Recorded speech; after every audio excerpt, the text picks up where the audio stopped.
And welcome back, listeners, to the first of our special series. We are still the Silverlight Guide to the Cosmere, but for the foreseeable future on uh, Wind and Truth release days, we are going to have the Sandbox, aka Trevor, with us. If you have not yet checked out his YouTube videos uh, or his YouTube channel, go do it. Go do it now. Pause this, unless you're driving. Pause this. Go check out, go subscribe, come back. All right. And then after this, go look at his Wind and Truth theorizing that he has with Bookborn and Two to Ramble and an author whose name I keep forgetting. Spencer. Yeah. So thank you, the Sandbox, for joining us. Thanks for having me. Yeah. We're also going to be do back. Yeah, video recording for the first time. See how that goes. Griff will be joining us shortly, I'm sure. So here's what we're going to do. We are going to discuss the preface and prologue for Wind and Truth. We're going to do it. I am going to read the prologue and preface, and we'll take breaks inside of the prologue to talk about what the hell just happened. All right? Sorry, what in damnation just happened? There we go. So, without further ado, Wind and Truth. Dedication. For Adam Horn, who is a champion of books and deserves his own Shardblade. Preface. Welcome to Wind and Truth, Book 5 of the Stormlight Archive. This is the midpoint in the series, and the ending of the first major arc. As such, I have wrestled with this book more than most, giving it a great portion of my thoughts, passion, and effort over the last 4 years. This is, to date, the longest book I've ever written, and this is among the longest amounts of time I've ever spent on a book. Probably the longest if you don't count projects I set down and came back 2 years later. I hope you'll find the result worth the effort. Please sit back and enjoy the show. A high storm is brewing. Prologue. To live. 7.5 years ago. Gavilar Kholin was on the verge of immortality. He merely had to find the right words. He walked a circle around the 9 honor blades, driven point first Alex? into the stone. Yeah. Sorry to stop you right at the beginning, but you paused on my end right after 7.5 years ago. Do you want to redo it? Oh, sure. You might have got it locally. I don't know, just to be sure. Yeah, anytime that happens, we'll just pause and redo. It was literally right after 7.5 years ago. Like, I was on the edge of my seat. Dang. I was like, it might then take, depending on how much edits we have, it might take then longer to put out, but it's okay. No worries. It's okay. We're doing it for fun, for funsies. Prologue. To live. 7.5 years ago. Did I pause again? I'm just kidding. Did you do it on purpose, you jerk? Yeah. I was like, no way. 7.5 years ago. Gavilar Kholin was on the verge of immortality. He merely had to find the right words.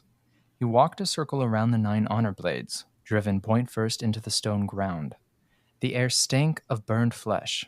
He'd attended enough funeral pyres to know that scent intimately, though these bodies hadn't been buried after the fighting, but during it. They call it Aharietiam, he said, trailing around the blades, letting his hand linger on each one. When he became a herald, would his blade become like these, imbued with power and lore? The end of the world. Was it a lie? Many who name it such believed what they said, the Stormfather replied. And the owners of these, he said, gesturing to the blades. What did the heralds believe?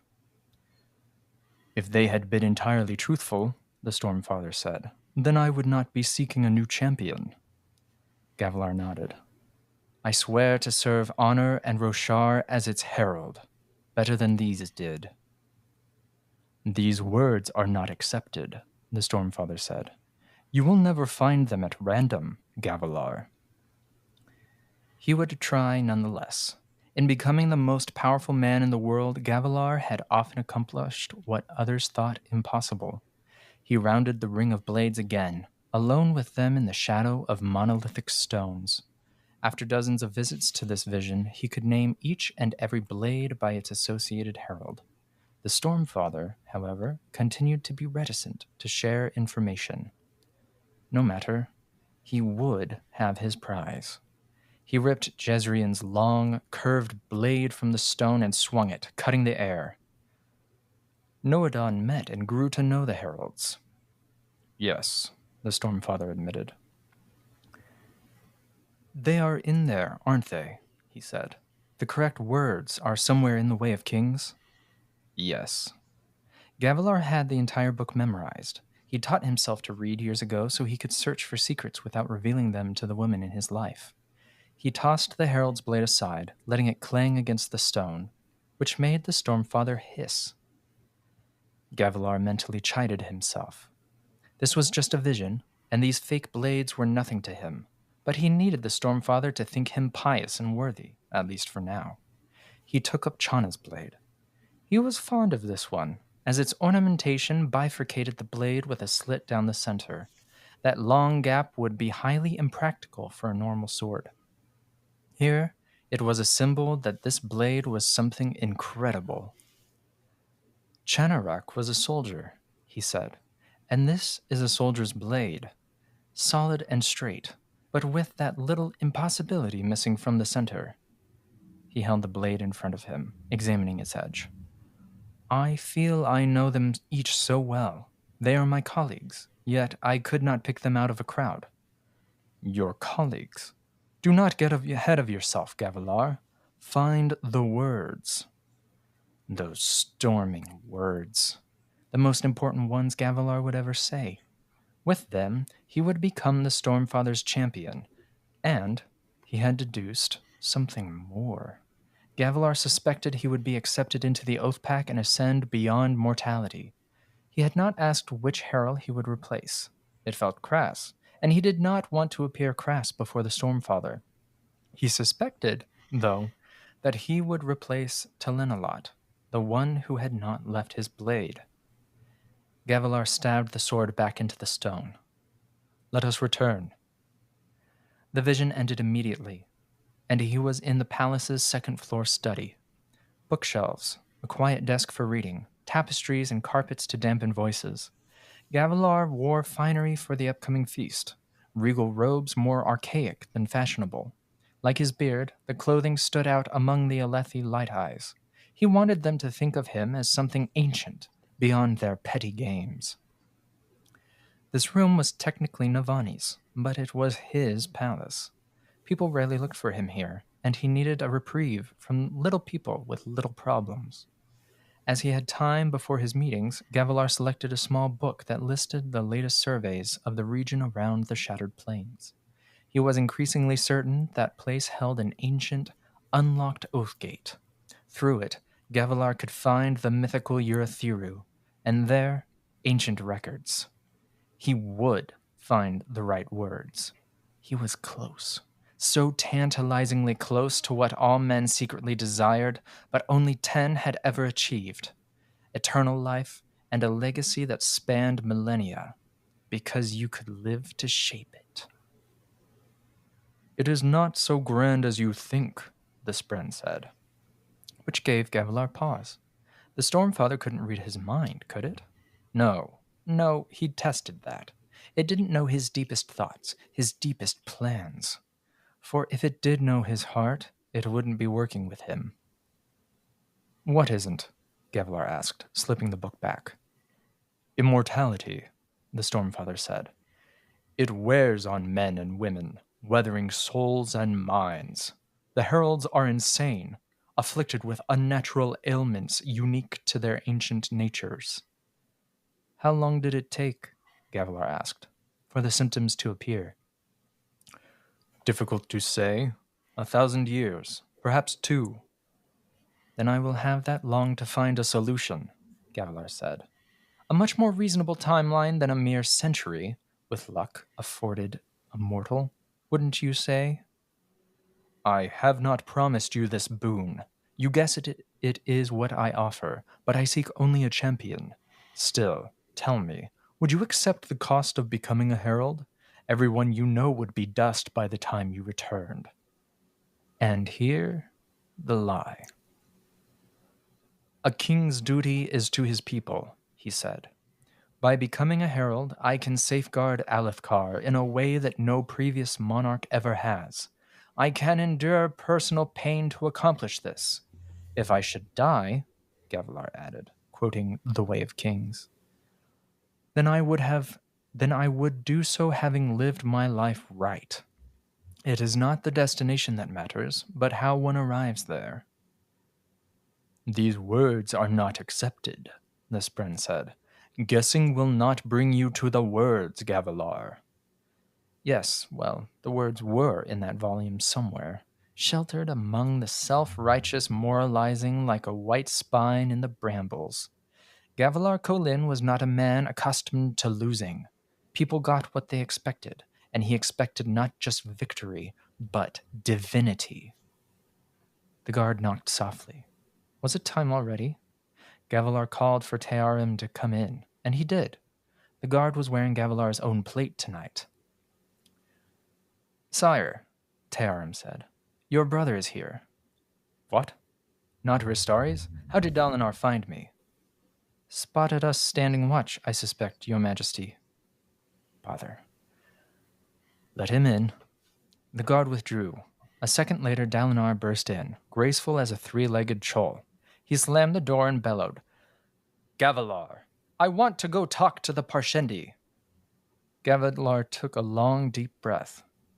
Brother, this is a very delicate situation, and we don't want to offend them. I won't offend them, Dalinar grumbled. He wore his takama, the robe of the old-fashioned warrior's garb open to show his powerful chest, with some gray hairs. He pushed past Gavilar and threw himself into the seat by the desk. That poor chair. Why do you even care about them, Dalinar? Gavilar said, right hand to his forehead. Why do you? Dalinar demanded. This treaty, this sudden interest in their lands. What are you planning? Tell me. Dear, blunt Dalinar, as subtle as a jug of Horneater White, and equally smart. Tell me straight, Dalinar continued. Are you planning to conquer them? Why would I be signing a treaty if that were my intent? I don't know, Dalinar said. I don't want to see anything happen to them. I like them. They're Parshmen. I like Parshmen. You've never noticed a Parshman unless he was too slow to bring you your drink. There's something about those ones, Dalinar said. I feel a kinship. That's foolish. Gavilar walked to the desk and leaned down beside his brother. Dalinar, what's happening to you? Where is the Blackthorn? Maybe he's tired, Dalinar said, or blinded by the soot and ashes of the dead constantly in his face. Again, Dalinar whined about the rift? What an enormous hassle. Ristaris would be here soon, and then there was Thydakar. So many knives to keep balanced perfectly on their tips, lest they slide and cut Gavilar.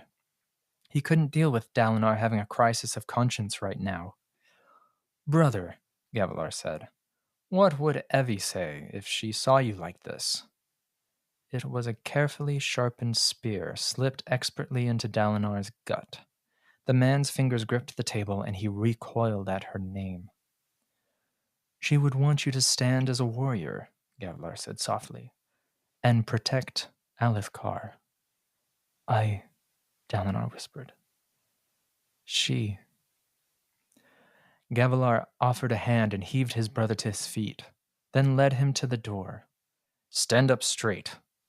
Dalinar nodded, hand on the doorknob. Oh, Gavilar said. And brother, follow the codes tonight. There is something strange upon the winds. The codes said not to drink when battle might be imminent. Just a nudge to remind Dalinar that it was a feast, and that there was plenty of wine on hand. Though Dalinar still thought no one knew he'd killed Evie, Gavilar had found the truth. which let him use these subtle manipulations. Dalinar was out the door a moment later, his lumbering, pliable brain likely focused on two things. First, what he'd done to Effie. Second, how to find something strong enough to make him forget about the first. When Dalinar was off down the hallway, Gavilar waved Tearm close. The guard was one of the Sons of Honor, a group that was yet another knife Gavilar kept balanced, for they could never know he had outgrown their plans. "Follow my brother," Gavilar said. "Subtly ensure that he gets something to drink. Maybe lead him to my wife's secret stores." "You had me do that a few months ago, sire," Tearm whispered back. "There's not much left, I'm afraid. He likes to share with his soldiers." "Well, find him something," Gavilar replied. "I can let Rastaris and the others in when they arrive. Go." The soldier bowed and followed Dalinar, shard plate thumping. Gavilar shut the door firmly. When the Stormfather's voice pushed back into his mind, he was not surprised. "He has potential you do not see, that one." "Dalinar? Of course he does. If I can keep him pointed the right direction, he will burn down entire nations." Gavilar simply had to ply him with alcohol the rest of the time so that he didn't burn down this nation. "He could be more than you think." Dalinar is a big, dumb, blunt instrument you apply to problems until they break, Gavilar said, then shivered, remembering seeing his brother approach across a battlefield, soaked in blood, eyes appearing to glow red within his helm, hungry for the life Gavilar lived. That ghost haunted him. Fortunately, both Dalinar's pain and his addiction made him easy enough to control. Gavilar was soon interrupted by another knock.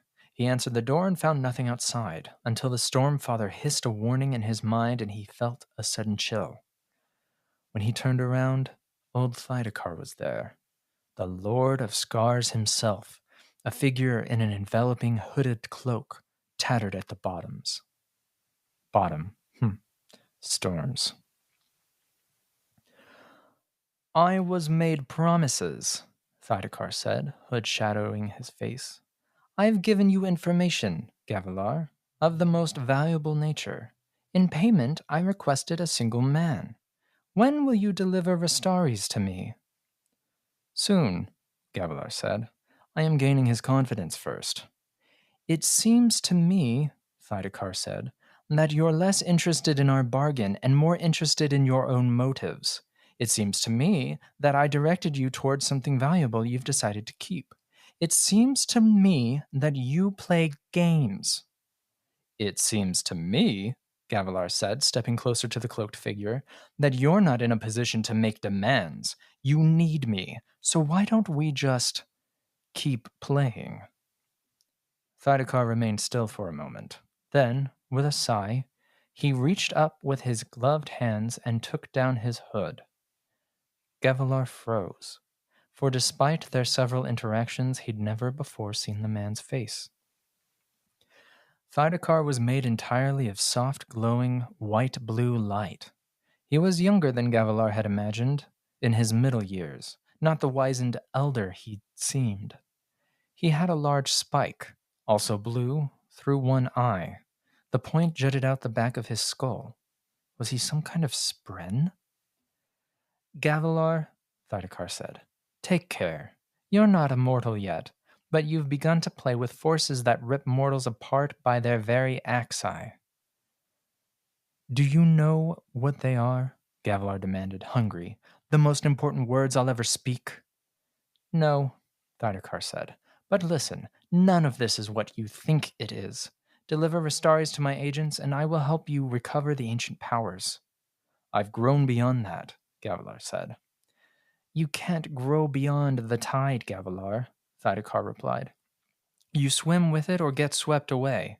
Our plans are already in motion, though, to be honest, I don't know that we did much. That tide was coming regardless." Gavilar grunted. "Well, I intend to." He was cut off as Thydakar transformed. His face melted into a simple floating sphere with some kind of arcane rune at the center. The cloak Body and gloves vanished into wisps of smoke that evaporated away. Gavilar stared. That looked a lot like what he'd read of the powers of Lightweavers. Knights Radiant. Was Thydakar? I know you're meeting Rastaris today, the sphere said, vibrating. It had no mouth. Prepare him, then deliver him to my agents for questioning. Or else. That is my ultimatum, Gavilar. You would not like to be my enemy. The sphere of light shrank and turned nearly transparent as it moved to the door, then bobbed down and vanished through the crack underneath. What was that? Gavilar demanded of the Stormfather, unnerved. Something dangerous, the Spren replied in his mind. Radiant? No. Similar, but no. Gavilar found himself trembling, which was stupid. He was a storming king, soon to be a demigod. He had a destiny. He would not be unsettled by cheap tricks and vague threats. Still, he rested his hand against the desk and breathed deeply, his fingers disturbing scattered notes and diagrams from his wife's latest mechanical obsession. Not for the first time, he wondered if Navani could crack this problem. He missed the way they'd once schemed. How long it had been since they'd all laughed together. He, Eli, Navani, and Toril. Unfortunately, this wasn't the kind of secret you shared. Eli or Sadius would seize the prize from him if they could, and Gavilar wouldn't blame them. Navani, though, would she try to take immortality for herself? Would she even see its value? She was so clever, so crafty in some ways. Yet when he spoke of his goals for a greater legacy, she got lost in the details, refusing to think of the mountain because she was worried about the placement of the foothills. He regretted the distance between them, that coldness grown over their relationship. Thinking of her sent a stab of pain to his heart. Everyone you know will be dust by the time you return. Perhaps this way was best. He had plans to mitigate the length of his absence from this world, but they might take several tries to perfect. So, fewer attachments seemed better, to allow for a cleaner cut, like one made with a shard blade. He bent his mind to his plans and was well prepared by the time Rastaris arrived. The balding man didn't knock. He peeked in, nervously checking each corner before he slipped through the door. He was followed by a shadow, a tall, imperious Makabaki man with a birthmark on one cheek. Gavilar had instructed servants to treat them as ambassadors, but he hadn't yet had a chance to speak with the second man, whom he didn't know. The newcomer walked with a certain firmness, rigidity. He wasn't a man who gave way, not to wind, not to storm, and most certainly not to other people. Gavilar Colin, the man said, offering neither a hand nor a bow. They locked stairs. Impressive. Gavilar had expected, someone more like Rastaris. Have a drink, Gavilar said, gesturing toward the bar. No, the man said, without a thank you or compliment. Interesting. Intriguing. Rastari scuttled over like a child offered sweets. Even now, after joining this newest incarnation of the Sons of Honor, Gavilar found Rastaris odd. The short, balding man sniffed at each of the wines. He had never trusted a drink in Gavilar's presence, but always tested them anyway. As if he wanted to find poison, to prove his paranoia was justified. Sorry, Rastari said, wringing his hands as he hovered over the drinks. Sorry, not thirsty today, Gavilar, sorry. Gavilar was close to tossing him aside and seizing control of the Sons of Honor. Except some of the others, like Amaram, respected him. Plus, why was Thydakar so interested in Rastaris? Surely he couldn't actually be someone important. Perhaps his tall friend was the true power. Could Gavilar have been kept in the dark for 2 years about something that vital? I'm glad you were willing to meet, Rastari said. Yes, because, announcement. I have an announcement. Gavilar frowned. What is this? I hear, Rastari said, that you're looking to, restore the Voidbringers? You founded the Sons of Honor, Ristares, Gavilar said, to recover the ancient oaths and restore the Knights Radiant. Well, they vanished when the Voidbringers did, so if we bring back the Voidbringers, the powers should return. More importantly, he thought, the Heralds will return from the land of the dead to lead us again, letting me usurp one of their positions. No, no, no, Ristares said, uncharacteristically firm. I wanted the honor of men to return. I wanted us to explore what made those Radiants so grand before things went wrong. He ran his hands through his thin hair. Before I made them go wrong. Ristares wouldn't meet Gavilar's eyes. We should stop trying to restore the powers, Ristares said, his voice wilting, and glanced to his stern friend, as if for support. We can't afford another return. Ristares, Gavilar said, advancing on the little man, what is wrong with you? You're talking about betraying everything we believe? Or at least pretend to believe? Gavilar subtly placed himself so he loomed over Ristares. Have you heard of a man named Thydakar? Ristares looked up, his eyes widening. He wants to find you, Gavilar said. I have protected you thus far. What is it he wants from you, Ristares? Secrets, Ristares whispered. The man can't abide anyone having secrets. What secrets? Gavilar said firmly, making Ristares cringe. I've put up with your lies long enough. What is going on? What does Thydakar want? I know where she is hidden, Ristares whispered. Where her soul is. Ba Edo Mishram. Grant her forms. The one who could rival him. The one we betrayed. Ba Edo Mishram? Why would Thydakar care about an unmade? It seemed such an oddly shaped piece of the puzzle. Gavilar opened his mouth to speak, but a hand squeezed his shoulder, fingers like a vice. Gavilar turned to see Ristares' Makabaki friend standing behind him. What have you done? The man asked, his voice icy. Gavilar Colin, what actions have you taken to achieve this goal of yours, the one that my friend mistakenly set you upon? You have no idea, Gavilar said, meeting the stranger's eyes until the man finally released his grip. Gavilar took a pouch from his pocket, then casually spilled a selection of spheres and gemstones onto the table. I'm close. Ristares, you must not lose your nerve now. The stranger stared, his lips parting. He reached toward one of the spheres that glowed with a dark, almost inverted violet light. Impossible light, a color that should not exist. As soon as the stranger's fingers drew close, he yanked them away, then turned his eyes wide on Gavilar. You are a fool, the man said. A terrible fool charging toward the high storm with a stick, thinking to fight it. What have you done? Where did you get void light?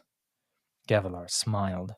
None of them knew of the secret scholar he kept in reserve, a master of all things scientific, a man who was neither ghost blood nor son of honor, a man from another world. It is set in motion, Gavilar said, glancing at Ristares, and the project was a success. Ristares perked up. It was? Is that light? He turned to his friend. This could work. Nail, we could bring them back, then destroy them. It could work. Nail? Oh, storms. Gavilar knew, but tried to ignore, that Ristares pretended to be a herald to impress the others. The little man didn't know Gavilar had become familiar with the Stormfather, who had told him the truth, that the heralds had all long since died and gone to Braze.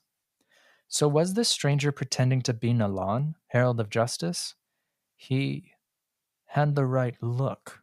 Many of the depictions were of an imperious Makabaki man, and that birthmark, it was strikingly similar to one on several of the older paintings. But no, that was ridiculous. To believe that one would have to believe that Ristares, of all people, was a herald. The stranger tried to stare Gavilar down, motionless, his expression cold, a monolith instead of a man. This is far too dangerous. Gavilar continued to hold his gaze. The world would bend to his desires, it always had before. But you are, the man eventually said, stepping back, the king.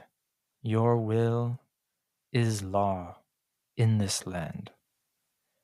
Yes, Gavilar said. That is correct. Ristaris, I have more good news. We can move Voidlight from the storm to the physical realm. We can even carry it between here and Damnation, as you wanted. That's a way, Ristari said, looking to Nail. A way, maybe to escape? Nail waved to the spheres. Being able to bring them back and forth from Braze doesn't mean anything. It's too close to be relevant distance. It was impossible only a few short years ago, Gavilar said. This is proof. The connection is not yet severed, and the box allows for travel. Not yet as far as you'd like, but we must start the journey somewhere. He wasn't certain why Ristaris was so eager to move light around in Shadesmar. Thadakar wanted this information as well, a way to transport Stormlight and this new Void Light long distances. As he was contemplating that, Gavilar saw something. The door was cracked. An eye was peeking through. Damnation. It was Navani. How much had she heard? Husband, she said, immediately pushing into the room. There are guests missing you at the gathering. You seem to have lost track of time. He smothered his anger at her spying, turning to Ristaris and his friend. Gentlemen, I will need to excuse myself. Ristaris again ran his hand through his wispy hair. I want to know more of the project, Gavilar. Plus, you need to know that another of us is here tonight. I spotted her handiwork earlier. Another one? Another son of honor? No, he meant another herald. Ristaris was growing more delusional. I have a meeting shortly with Meridas and the others, Gavilar said, calmly soothing Ristaris. They should have more information for me. We can speak again after that. No, the Makibaki man growled. I doubt we shall. There's more here, Nail, Ristari said, though he followed as Gavilar ushered the two of them out. This is important. I want out. This is the only way. Gavilar shut the door, then turned to his wife. Damnation, she should know better than to interrupt him. Storms. The dress was beautiful, her face more so, even when angry, staring at him with brilliant eyes, a fiery halo almost seeming to spread around her. Once more he considered. Once more he rejected the idea. If he was going to be a god, best to sever attachments. The sun could love the stars, but never as an equal. Ooh, That's a good line. it's a great prologue so far. Yep, so far, and that's half of it. About That's the first half, yeah. yeah. So How it's a how good you stopping feeling? point. Yeah. I like the little asterisks indicating a Yeah, break. yeah, exactly. We should probably mention that we are doing this to kind of give people who like to listen a Mhm. chance to listen without having to listen to Siri dictate it to you. And Alex, I gotta say, dude, Dragonsteel should reach out, get you to Oh, record an audiobook, especially your stories. I had to mute myself. I was laughing. oh, were you? It's Nice, so good. nice. Yeah, it's Thank so you. good. Yeah, Yeah. yeah. I'm glad you told me not to laugh ahead of time because yeah, I was prepared. Oh, okay, good. Yeah, Yeah, no, that was great. thanks. Yeah, so I did read this in the morning, um, side by side with the old prologue from March 2022, which holy cow, it's been a couple years. And there are some interesting changes. I would say that it's pretty much the same prologue so far. Okay. But you can tell there's been a lot cut mainly to kind of hit that word count limit, because I think the final draft or the last final draft, when he finished the book, was like 525,000 words, and they're like, Brandon, it's too long. You're gonna have to Was cut it it down. He got it down to about 490. I can't remember the exact numbers. I think it's 49 or 491? 491. They told him 489 is the absolute max, and I know that he went Right, 2,000 over, so I guess I right. would put it 491. But yeah, there are some changes though that do change the prologue quite a bit. Um, so I think there was like two or three. I'm looking at my notes here. The Yeah. first one right off the bat, and I think a lot of people already noticed this, is that beforehand it was the Stormfather was looking for a replacement. Um, Mm, Now he's looking for a champion, which we know that there's the contest of champions coming in Wind and Truth. Um, we sure it's not a do. capital C for those listening. It's not like a capital C champion. I don't know if it is in the Rhythm of War or not either, but it might have been. It's a good But question. that is a change, and it's a change that kind of reminds me of White Sand, which I don't know if you read the original run, and I then started listening. Are you talking about that so, the so graphic novel original run? I've right. So owned like, them omnibus sitting right here behind me. wait, have Sorry. you read either version yet? I have read the omnibus, yeah. Okay, yeah. So that's the better one for sure. I read Yeah. the first volume of the original and I put it down. I'm not a fan really. Wow. I was ready to put it at the bottom of my ranking list, and then I read the omnibus and it shot up because Yeah. it's just these little changes. I mean, there were some big changes, like there was an added prologue of like 40 pages where we get to see Chris, Right. and a Right. little bit of an introduction there, which is that was so needed. But there's just all these little changes of making it feel more Cosmere, you Neat. know? Yeah. Like it was he moved the sands, changed to he connected to the sands and commanded them to move, capital C's all around. And Nice. stuff like that here that I feel like it polishes it up a bit with the tone of what we're going into with this book, while also cutting down a lot of the words to again hit that word count. I do like some of the original passages that we had 2 years ago because it's just a little Sure. bit more stylistic. Here it's just very like blunt, like Downer Mm, himself, just very blunt to the point, right. which I think is an expectation we all need to have for this book because it is a beast. It is super long, as he said in the preface, or narrated in the preface. It's his longest book ever written, and I think there's a lot of cuts that's just going to be very blunt, accessible language, which is not new to Sanderson, but Right. don't go in expecting You Mean the Nightmare Painter, Emperor's Soul, Warbreaker type of writing. This is just going to be Yeah. very to the point. Yeah. But I bet there's there'll still be some good some. lines in here, like you Yeah, said. there's some good lines in there, and I bet there'll be some specific passages meant to bring out the beauty of some areas. Exactly. That he'll use some extra words on. Maybe when they get to Shinovar. Yeah. Like I think there was like two or three times where he added words, Oh, just to kind of give a little bit more of that feel, like you're saying. But most of sure. the time he's cutting. Um, Right. like one change I really don't like is he changed how they're talking about the blades, and he says that they are something incredible. And Mm-hmm. before it was something unnatural, impossible. And it's just like, ooh, okay, yeah, feel it, right? That's Um, that's a difference. yeah. The other big changes, there's one on Chana's blade, which when they say Chana, they're talking about Chanarak. Mhm. The what is she? She's the herald of. Is it the Elsecolors? I think she's No, Dustbringer. is she? Yeah. Wait. Yeah. Mm, No. That's Ash. Ash is well, the Dustbringer. Ash is the Oh no, she's Lightweaver. she's Lightweaver, She's but going to she's be okay. Right. Okay. Dritz. Yeah. Got it. Okay. Yeah. Dritz So that type makes of sense then. Dritz. Yeah.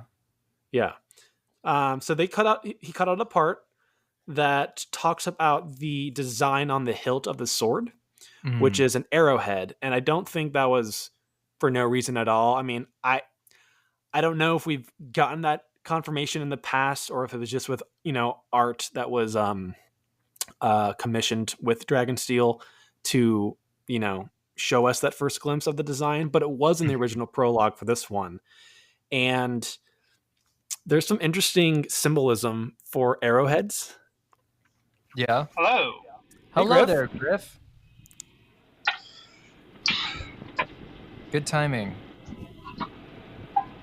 But just to kind of finish this point, I will recommend everyone to look up symbolism for arrowheads. The two that struck out to me were positive life transition and peace between tribes, which is kind of symbolic to me. I don't know. Given that, peace between transitions, I wouldn't use those words to describe a desolation. No. And but peace between fingers, right? Or a positive light transition. Yeah, peace between tribes does kind of give me hope for the inevitable human and singer coexistence and just living together, because it seems like that's an idea they haven't really talked about or considered all that much until like Rhythm of War. Right. So I don't know. Probably random, probably reaching, but it's interesting that he took that out. There's a there's a common theory that Chinarach is Shallan's mother. And another interesting cut that they made in this prologue is they cut out the confirmation that Chinarach does have this red hair from lore. So that was in the original cut. They cut it out. To me, that doesn't say like, oh, that was clearly like for words. It almost seems like it's giving Sanderson that out if he does want to backtrack on that theory. Because as of right now, like I'm sold on that theory. I'm just waiting for him to write it. So again, I'm fine with him backtracking as long as it's still just as good. Right. But well, and he also might be leaving it for the second series rather than confirming it at this one. He might be. True. That's true. Or just taking away more examples or more evidence to kind of make that twist, that reveal a little bit more surprising in the end of this one. Yeah, that's also an option, yeah. That's true. We had just finished the first part of the prologue, Griff, where Rastaris and Nail and Thydakar all visited Gavilar. I don't know how much you were able to read. I had actually just finished that portion. So okay, great. Perfect. Yep. What else you got? Anybody? There's a few other changes. I'll kind of go through these quickly just because I don't think they're that important, but they are interesting. Sure. The guard name changed from Petinor to Tarim. And Tarim is now wearing Gavinor's armor. Yeah, I noticed that one. Yeah, I don't remember. I can't remember if that was in the original or not. I think it was. No, I don't think it was because it stood out to me as well. So yeah, no, I wrote down addition of him wearing Gav's plate, so it is new. There was the addition of. We read the Thydakar stuff, right? Yep. Yeah, we did. Yeah. So there was addition of is Thydakar some kind of spren that was not in the original. And then he changed when he's talking about Sadius, Eli, and Navani. Before it wasn't Navani, it was Asudan, Elhokar's wife, heir to the throne of Queen. Huh. Weird that it was Asudan before and now it's Navani. I like that change. I think it makes way more sense. Yeah, that makes way more sense. And then the last one here is that he cut out Gavilar saying he is the law. Like, Nail pretty much says, like, you're the law of this land because you're the king. And Gavilar is like, yeah, I am. Like, I am the law. Good point. Which is interesting because Nail probably would have been like, yeah, I like that because he's a Skybreaker. Yeah. Interesting changes. Yeah. Nothing. There's a lot more, but they're saving them for the back half. Yeah, back half. I think we'll go through probably just the rest of these all in one go. Griff, do you have any thoughts on that first half before we go on? Not particularly. The problem is that I don't actually remember. Like, I mean, I remember what happened, but I don't remember in enough detail to really pick out what's changed versus what was in there before. Sure. So. Well, we're coming up on. What do you think about it, though? What do you think of the prologue so far? Yeah. I mean, I enjoy it. I think the interest or the addition of Thydakar. How spoilery are we getting with this? Just what we've read so far, not the rest of the prologue, but full spoilers, okay, right? Alex? What I mean is spoilers via other series. Okay, so there is a read along with this. There's like commentary of beta readers, and in their read along summation, they're saying, "Hey, we're going full spoilers because the book is going to be full spoilers." And I think anybody listening to this right now is caught up. And if you're not, what are you doing? Go read the rest of the Cosmere. Get caught up. Fair. Let's Because let's do full spoilers at the end. Okay. Because most of my thoughts do involve Cosmere spoilers, not specifically Roshar. So that I mean, at least be caught up on Stormlight and have read Warbreaker, I would say. Yeah, you definitely need that. Well, also, I mean, just for this prologue. Just for the prologue. Oh, just for the prologue. There's more connections in here. There's Mistborn and lots of stuff. There's some serious connections there, obviously, if you've read. Yeah, there's others, but we won't call them out. Warbreaker. Well, it's more interesting. Anyways, we won't call them out to the end. Just because I know some people have only read Stormlight Archive. Right. Mm-hmm. Go read the rest of the Cosmere, y'all. If you've read Stormlight, the rest of it's a breeze. Yeah. I mean, to be fair, Sanderson has said that basically the gloves are off at this point. That's right. So if you're not reading the rest of the Cosmere, you are going to be missing out, and you are going to be confused. Yeah. And I mean, we don't want to gatekeep. We don't want to. Oh no, of course not. Here's the thing: if you are not caught up, don't view this as a hurdle. View this as something exciting to look forward to. You still have the journey to go through. We have all finished the current journey available. There is more for us as he writes books.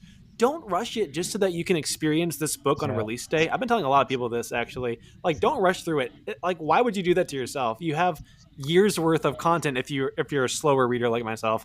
Maybe a year if you're quick. But, like, why rush it? Enjoy it. There are going to be plenty more of new releases to, experience. Like, we're just nearing the halfway point of the Cosmere. There's so much more left to come.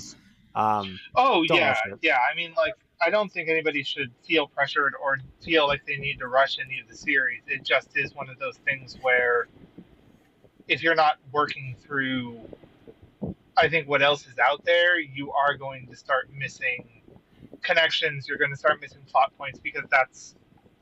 I mean, I think at this point we've just gotten to the point where everything is starting to converge. Yeah. Yep. Yeah. And so... Yeah. Like you won't understand certain plot points unless you've read other stories. Exactly. Yeah. Which is opens the door for confusion and aggravation. Mm-hmm. And I mean, we were always going to get there. That was the thing with the whole idea of the Cosmere, is that it was never going to be something that was going to be discrete all the way up until the end. There was no way you'd only be able to read one series and get the entire story. Yeah. Unfortunate. I mean, I don't think there would ever be a way to even write that with the idea that he had, at least. So. Yeah. Yeah. Well, if you want to keep going, Alex. Yeah. And then Griff, we got some air. We got some air coming through. So if you want to mute while I'm going to mute myself too. I'll be right back. Cool. All right.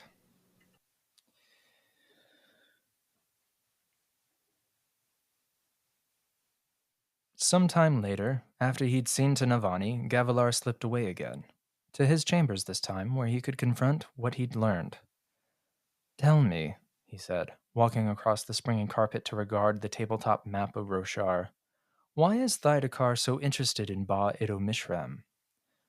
The Stormfather formed a rippling beside Gavilar, vaguely in the shape of a person but indistinct, like the wavering in the air made by great heat on the stones. "She created your Parshman by accident," he said. "Long ago, just before the Recreants, Mishram tried to rise up and replace Odium, giving the Voidbringers powers." "Curious," Gavilar said. "And then?" "And then she fell. She was too small a being to uphold an entire people.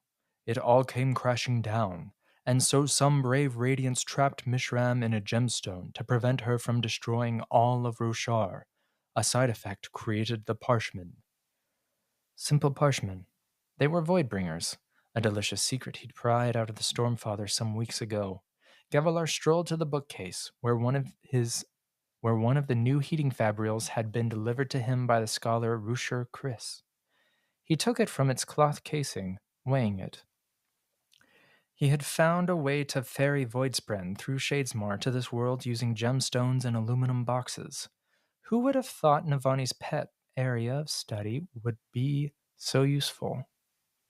And if that conniving Axendweth eluded his grasp, he'd have to do the next part without her. He had his scholar, though in truth Gavilar was baffled by the light he was creating. Light that could somehow kill the Voidbringers? How had Vasher made... He heard a faint crackling sound from the Stormfather. Lightning? How cute. You've never challenged what I'm doing, Gavilar said.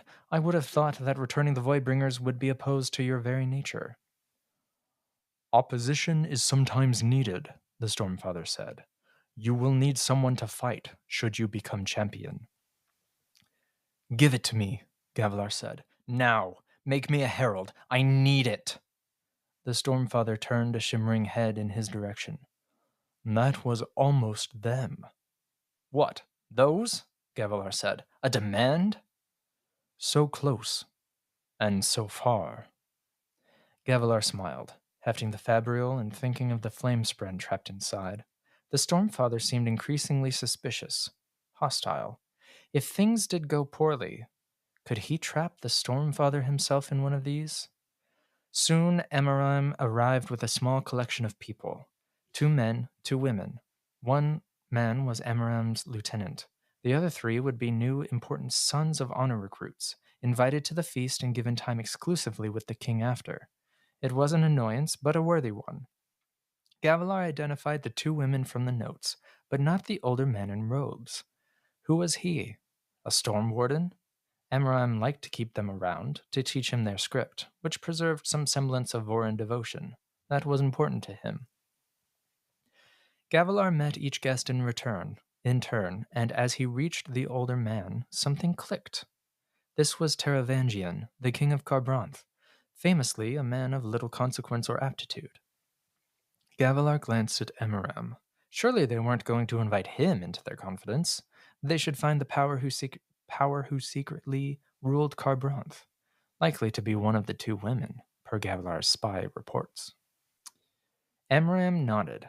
So Gavilar gave his speech about ancient oaths and radiance, of glories past and futures bright. It was a good speech, but beginning to grate on him. Once his words had inspired troops, now he spent his entire life in meetings. After finishing, he let everyone get something to drink. Meridas, Gavilar whispered, pulling Emarim aside. These meetings are growing onerous. My experiment was a success. I have the weapon. Emarim started, then spoke softly. You mean? Yes. Once we bring back the Voidbringers, we will have a new way to fight them. Or a new way to control them, Emarim whispered. Well, that was new. Gavilar considered his friend and the ambition those words implied. Good for you, Emarim. We must restore the desolations, Gavilar said. Whatever the cost, it is the only way. I agree, Emarim said.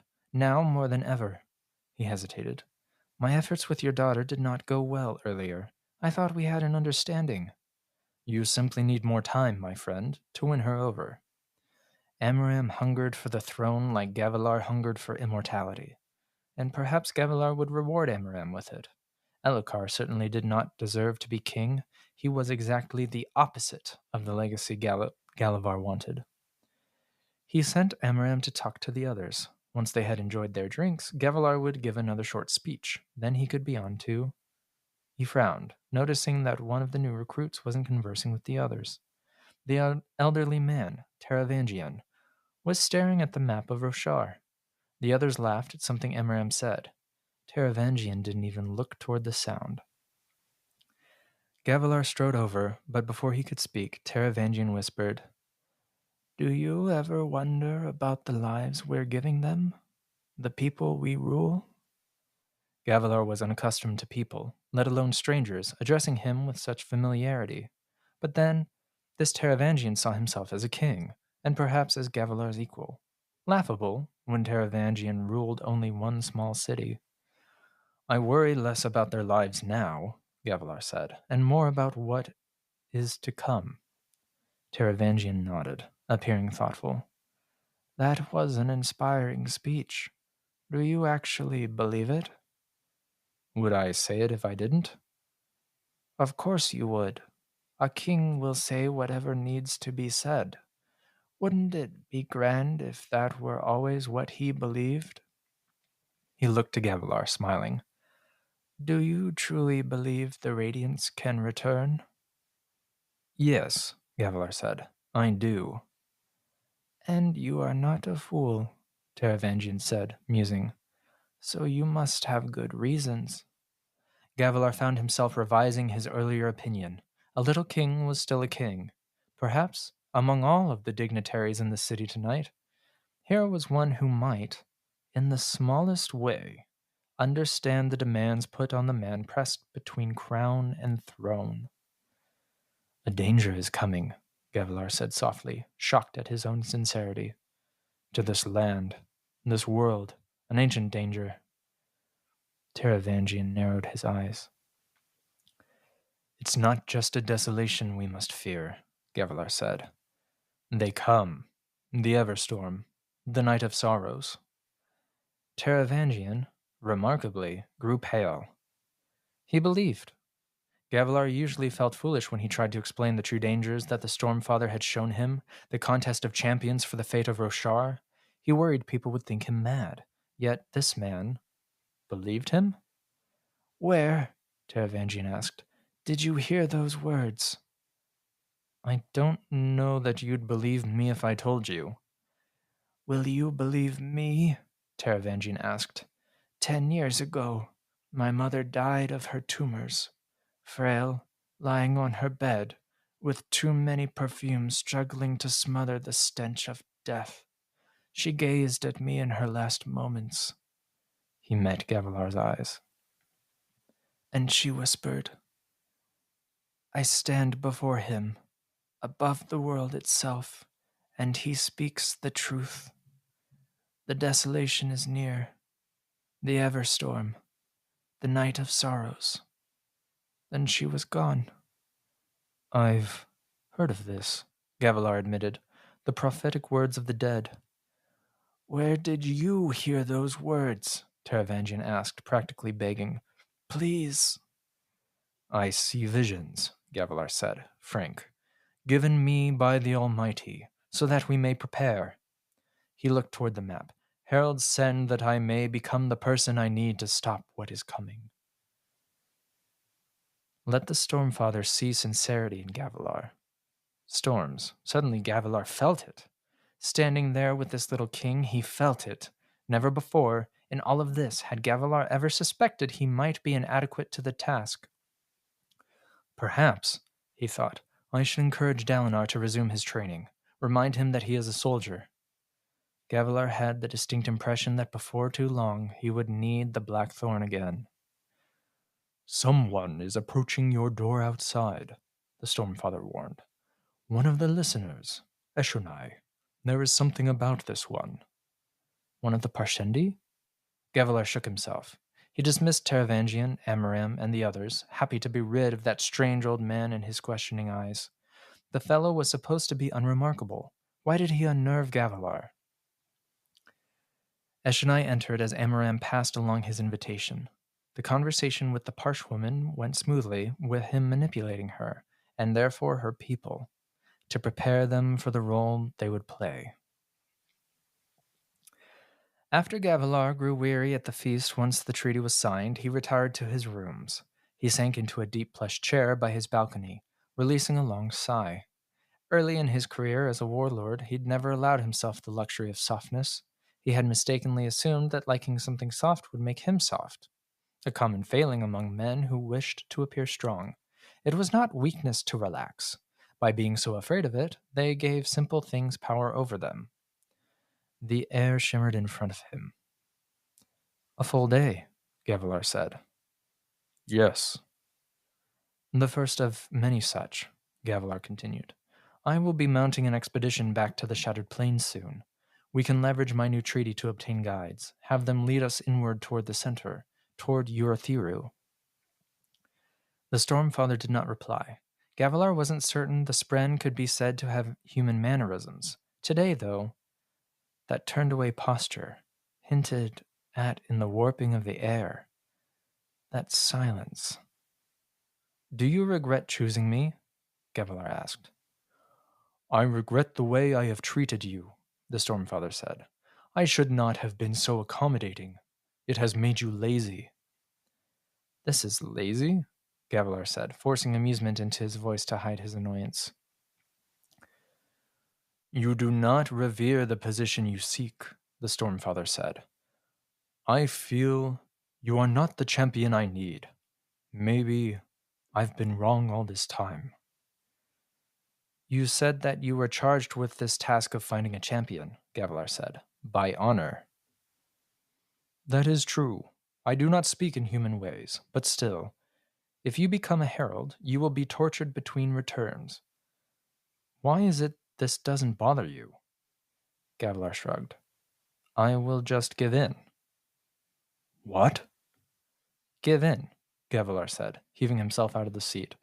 Why stay to be tortured and potentially lose my mind? I will give up each time and return immediately.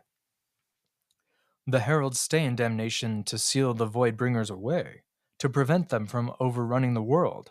The heralds are the 10 fools for that, Gavilar explained, pouring a drink from the carafe near his balcony.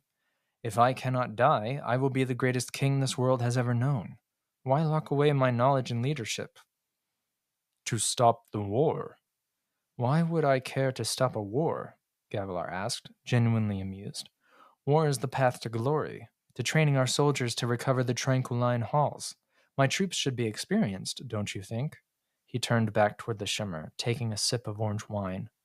I don't fear these Voidbringers. Let them stay and fight. If they are reborn, then we will never run out of enemies to kill. The Stormfather did not respond, and again Gavilar tried to read into this thing's posture. Was the Stormfather proud of him? Gavilar considered this an elegant solution. He was puzzled why the heralds had never thought of it. Perhaps they were cowards. Ah, Gavilar, the Stormfather said. I see my miscalculation.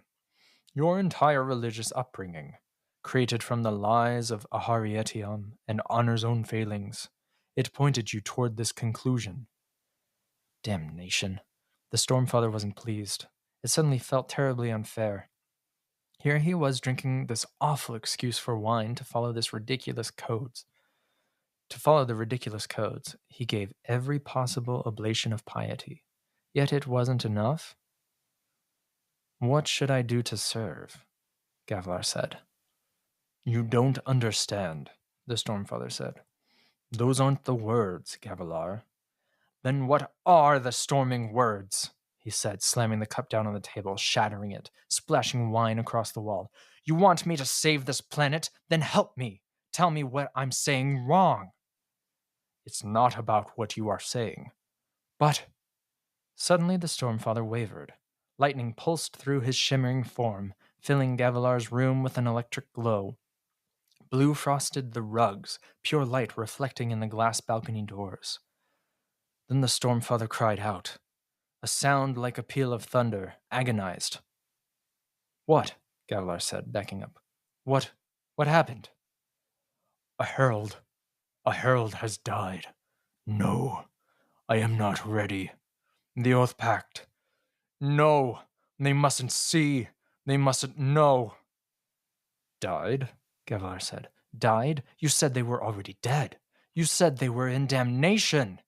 The Stormfather rippled. Then a face emerged in the shimmering. 2 eyes like holes in a storm, clouds spiraling around them and leading into the depths. You lied, Gavilar said. You lied? Oh, Gavilar, there is so much you do not know, so much you assume, and the two never do meet, like paths to opposing cities. Those eyes seemed to pull Gavilar forward, to overwhelm him, to consume him. He He saw storms, endless storms, and the world was so frail, a tiny speck of blue against an infinite canvas of black. The Stormfather could lie? Restaries, Gavilar whispered. Is he actually a herald? Yes. Gavilar felt cold, as if he were standing in the high storm, ice seeping in through his skin, seeking his heart, those eyes. What are you? Gavilar whispered, hoarse. The biggest fool of them all, the Stormfather said. Goodbye, Gavilar. I have seen a glimpse of what is coming. I will not prevent it. What? Gavilar demanded. What is coming? Your legacy. The door slammed open. Sadeas, his face red from exertion. Assassin, he said, waving Terarum in plate to trump in. Coming this way, killing guards. We need you to put on your armor. Terarum, get it off. We must protect the king. Gavilar looked at him, stunned. Then one word cut through. Assassin. I have been betrayed, he thought, and found that he was not surprised. One of them had been bound to come for him, but which one? Gavilar, Sadeas shouted. We need you in armor. Assassin on the way. Terarum can fight him, Toril, Gavilar said. What is one assassin? This one has killed dozens already, Sadeas said. I think we should have you in plate just in case. You could wear mine, but my armorers are still bringing it. You brought your armor to the feast? Of course I did, Sadeas said. I don't trust those Parshendi. You do well to emulate me. Trusting too much could get you killed someday. Screams sounded in the distance. Terarum, loyal as always, began removing the plate for Gavilar to don. Too slow, Sadeas said. We need to buy time. Give me your robe. Gavilar hesitated, then met his friend's eyes. You do that? I worked too hard to put you on that throne, Gavilar, Sadeas said, grim.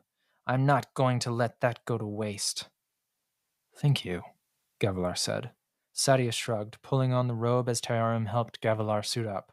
Whoever this assassin was, he'd find himself outmatched by a shard-bearer. Gavilar glanced toward where the Stormfather had been, but the shimmer was gone. Spread couldn't lie. They couldn't. He'd learned that from the Stormfather. Blood of my fathers, Gavilar thought as the plate locked onto his legs. What else did it lie to me about? Gavilar fell, and he knew, as he fell, that this was it, his ending. A legacy interrupted. An assassin who moved with an otherworldly grace, stepping on wall and ceiling, commanding light that bled from the very storms. Gavilar hit the ground, surrounded by the wreckage of his balcony, and he saw white in a flash. His body didn't hurt. That was an extremely bad sign. Thydakar, he thought as a figure rose before him, shadowed in the night air. Only Thydakar could send an assassin who could do such things. Gavilar coughed as the figure loomed over him. I expected you to come. The assassin knelt before him, though Gavilar couldn't see anything more than shadows. Then, the assassin, doing something Gavilar couldn't make out, again glowed like a sphere. You can tell, Thydakar, Gavilar whispered, that he's too late. I don't know who that is, the assassin said, the words barely intelligible. The man held his hand to the side, summoning a blade. This was it. Behind the assassin a halo, a corona of shimmering light. The Stormfather. I did not cause this, the Stormfather said in his head. I do not know whether that brings you peace in your last moments, Gavilar. But then who? Gavilar forced out. Restaries? Sadeas? I never thought. My masters are the Parshendi, the assassin said. Gavilar blinked, focusing on the man once more as his blade formed. Storms. That was Jezrien's honor blade, wasn't it? What was happening? The Parshendi? That makes no sense.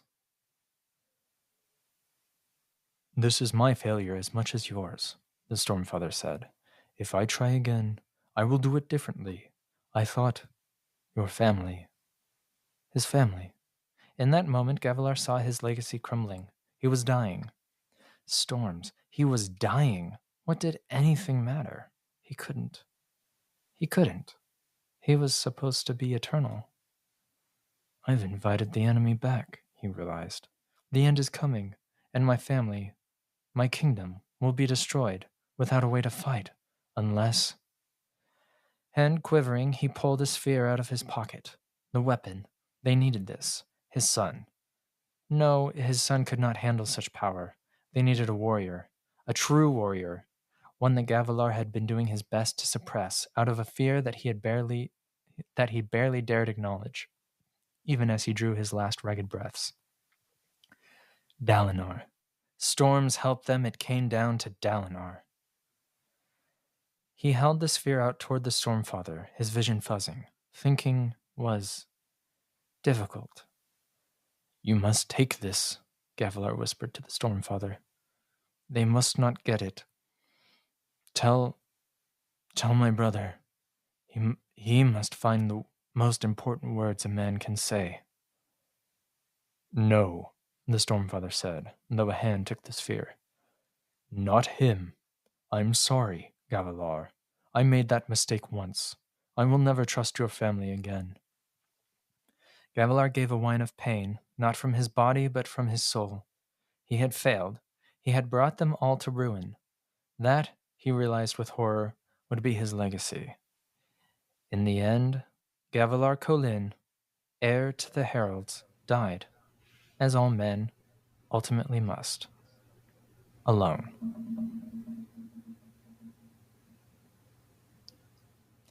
Ta-da! Nice. Yeah. I do realize after I said the word Jezrien that it's Jezrien, and I'm not going to go back and record that.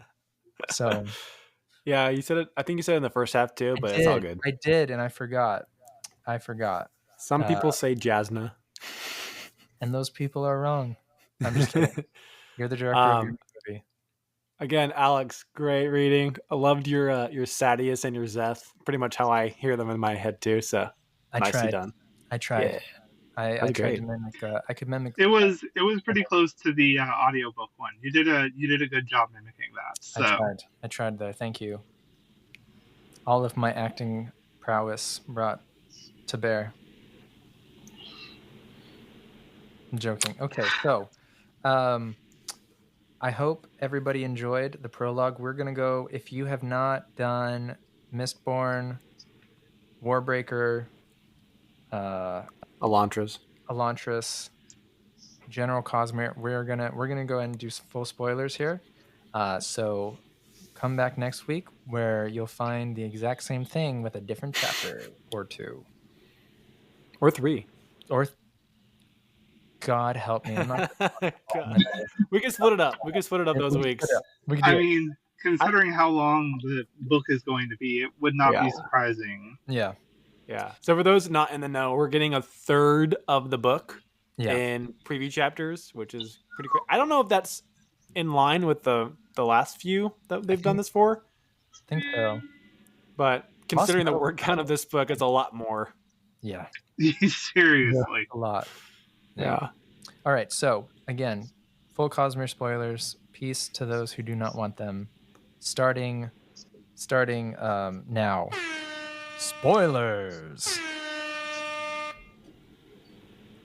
Okay, so Sanderson name dropped Vasher.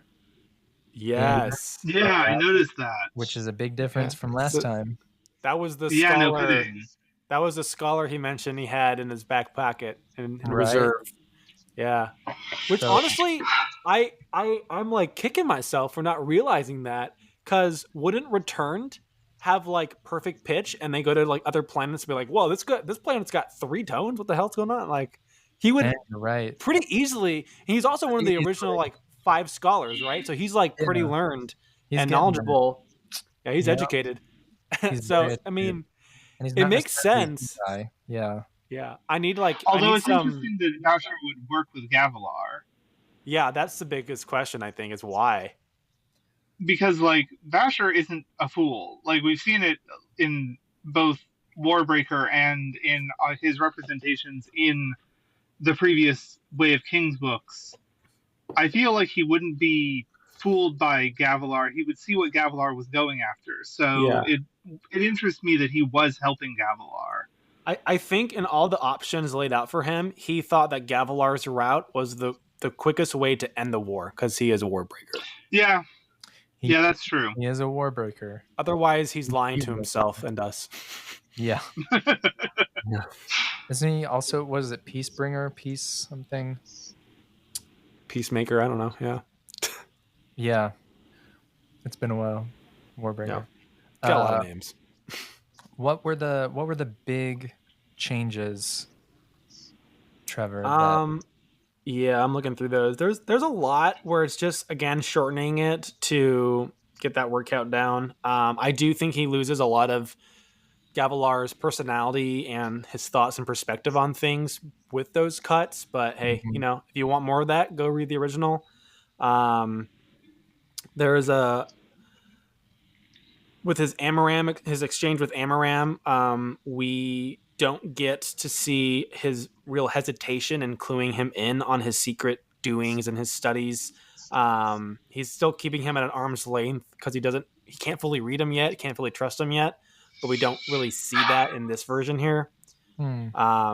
He's also not sure where Amaram would side in, like, would he support Gavilar in his pursuit for immortality, or would he side with Restaries, or would he want to restore the Knights Radiant? He just can't read them, so he's just leaving him in the dark.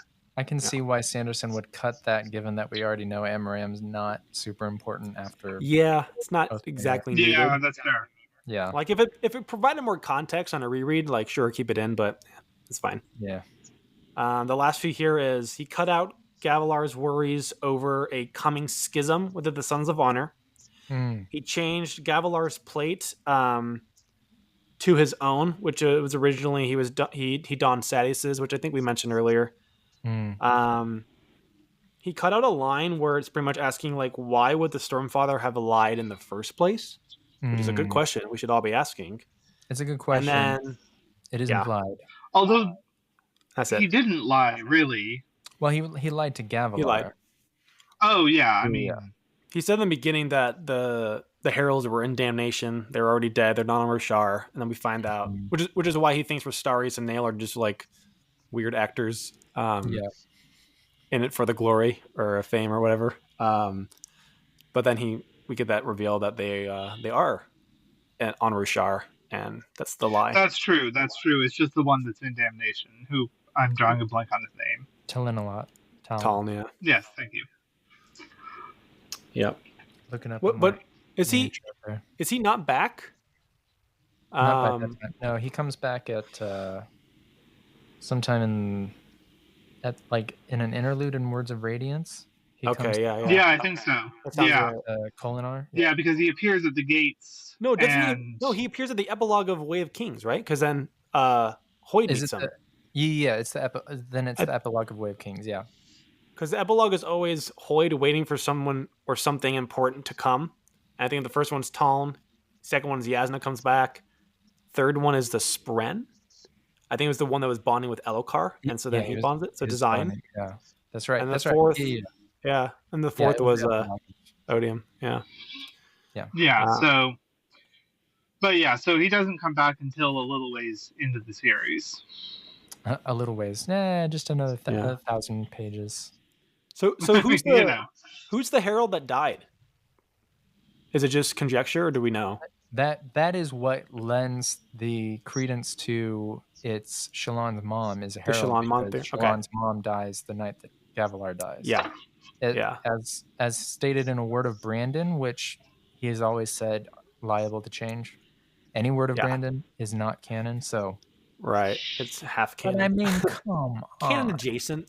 Canon adjacent, yeah. I love there's a guy Seth, I forget his last name. He's a content creator on TikTok, Instagram, YouTube. I think Cosmere Academy, if I can remember correctly. And he made a great point that in these words of Brandon, Sanderson is usually talking about things that he's currently thinking about and or writing. So there was a time where he talked a lot about dragons, and people were like, "Why is he like answering all these questions on dragons out of nowhere?" Like he's been so Ratho on dragons, and then out of nowhere, the floodgates open and he talks about dragons, and then a few months later, we get the reveal of Secret Project 5 is going to include dragons.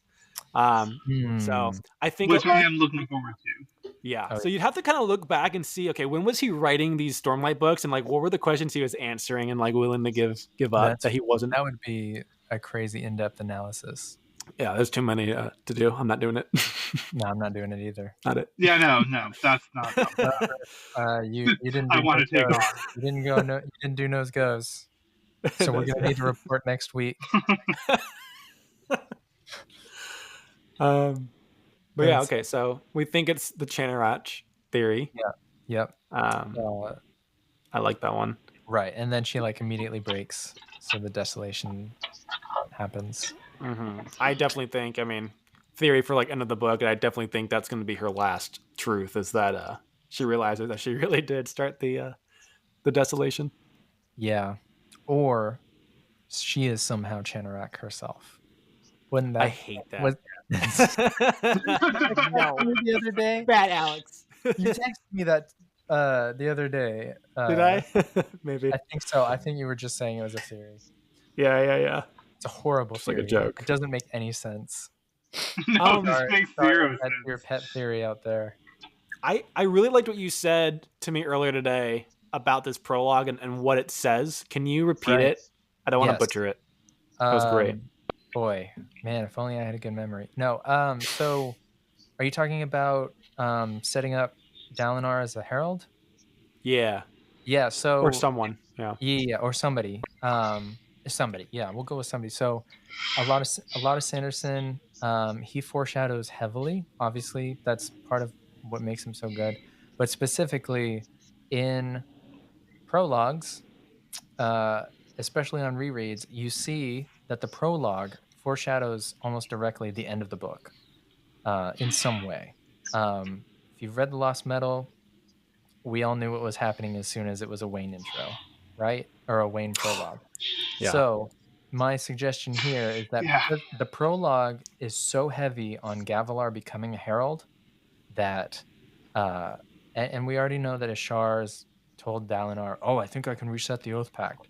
The prologue is so heavy on becoming a herald that somebody's becoming a herald in Wind and Truth is my theory. Somebody's becoming a herald. Yeah. Sanderson's all about so that, do we think that giving promises. Yeah, promises. If somebody does become herald, do we think they're going to die to stop the war? Yes. I don't know. How does that work? Well, I mean, if Kaladin goes, I will protect everybody, and then it's I am protection. Yeah, I am protection. I am the law. I am protection. I am Iron Man. I sits, I cries, I protect.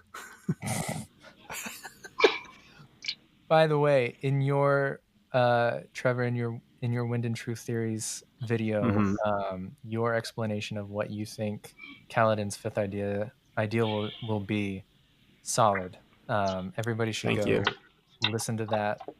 It's crazy how much we didn't get to touch in that hour-and-a-half video, but I know. I'm happy with the conversation as it was. It was a great conversation. I think ours will be crazier after Wind and Truth, it will. There are spoilers for Wheel of Time in your video, FYI. For those, there's visual cues for every spoiler. It's not my fault that you're. I was listening to it, and then I got. Yeah, no, I'm sorry about that. This is the verbal cue. Yeah, I need your wow wow wow. Yeah. Spoilers for Wheel of Time. Yeah, I need that. We're not actually going to say spoilers for Wheel of Time here. No. Just in case anybody skipped to that point. We don't know any. I'm really sad that I lost my... I made effects of Pattern saying delicious lies. Oh, and God. I don't know where those went. Okay. I'm It could have been sad. a lot. It could have been a much worse quote from Pattern. Yeah. Anyways, okay, so back to the prologue. I'm sorry. Yeah, so I really think somebody's becoming a herald in this book. The joke I made with Sandbox earlier was that so Adolin's going to become a bondsmith for the Night Watcher. Yes. And then Adolin, Navani, and Dalinar are all going to swear their fifth ideals at the same time.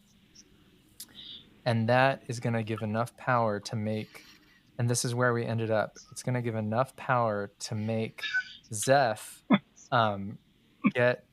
Zeph will ascend and grab the shards of Odium, Honor, and Cultivation. I think just Honor for now. Just Honor for now, but I mean, you joke, but like legitimately, that sounds epic. I would actually love that.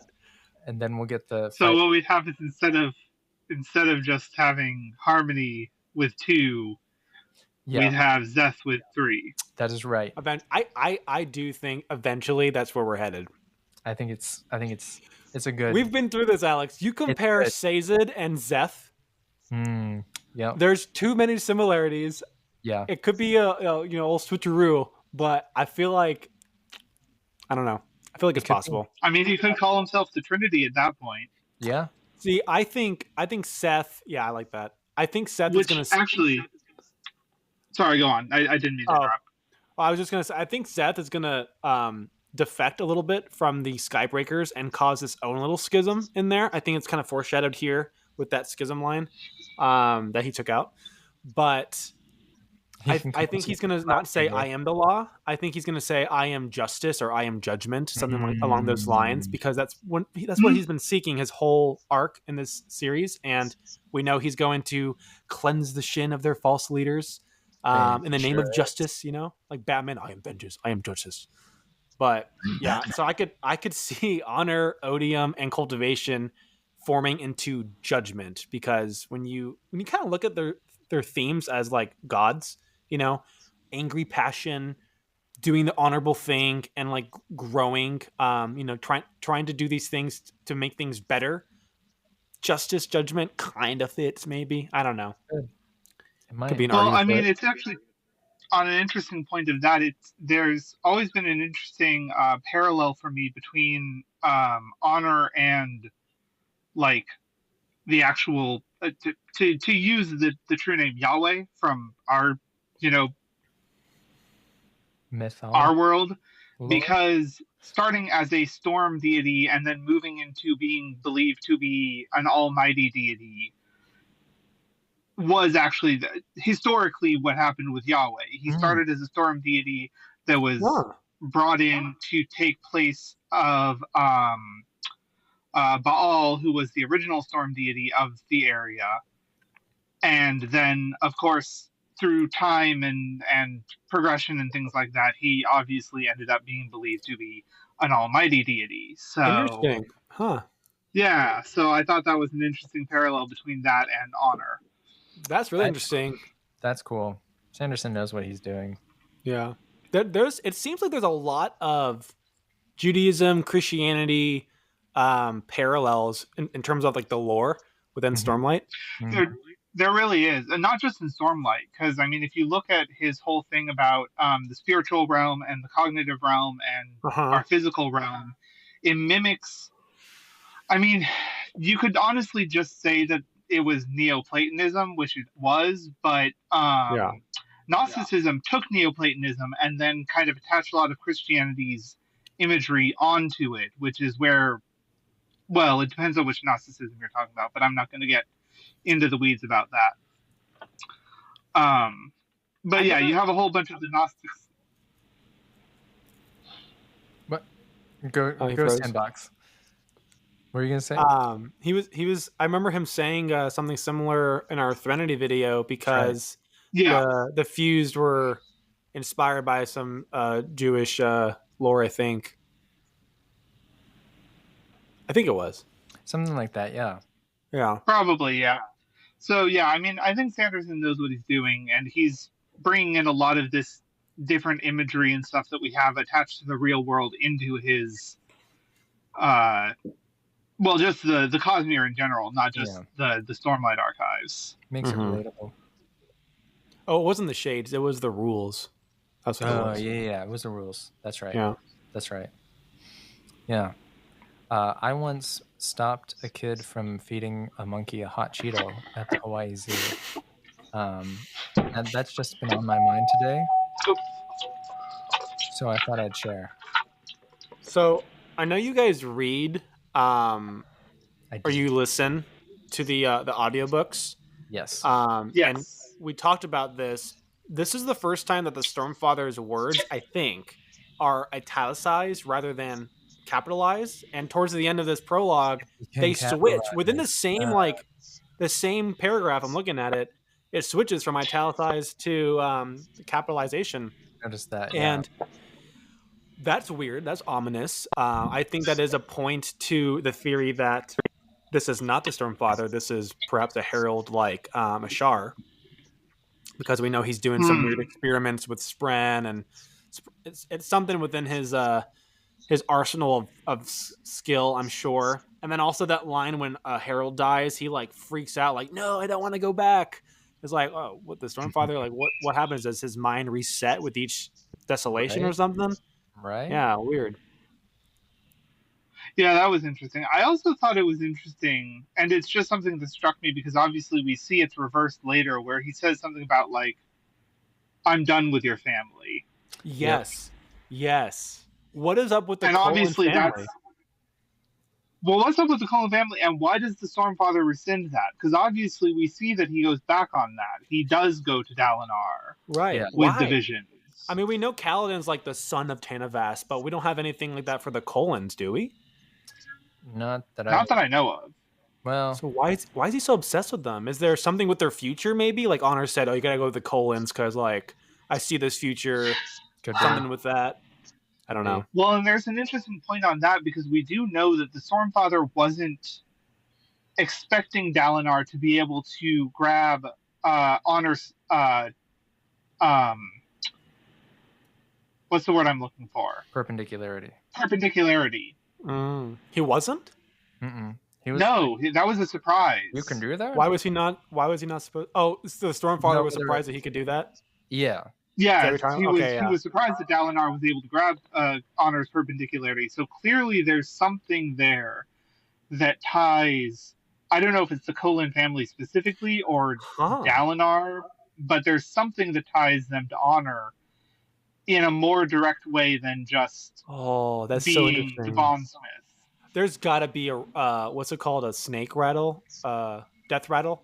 There's got to be a death rattle with something like that. I think you're onto something, Griff. Probably, yeah. I mean, I'm sure if you look back through them, you'd find it. But yeah, or a word of Brandon. I am tower, the crown, and the sword, or whatever. Yeah, yeah.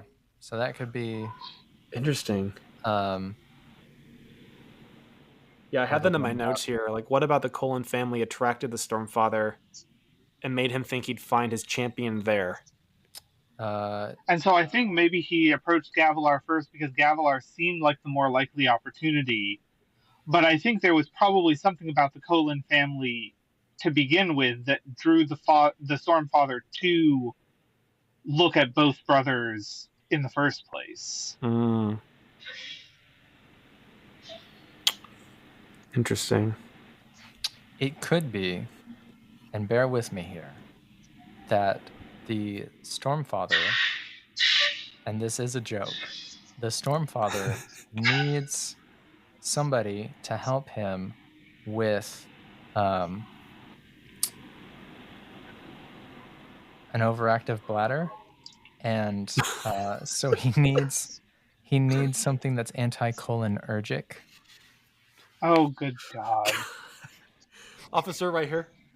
Lock him up. No more Spren for you.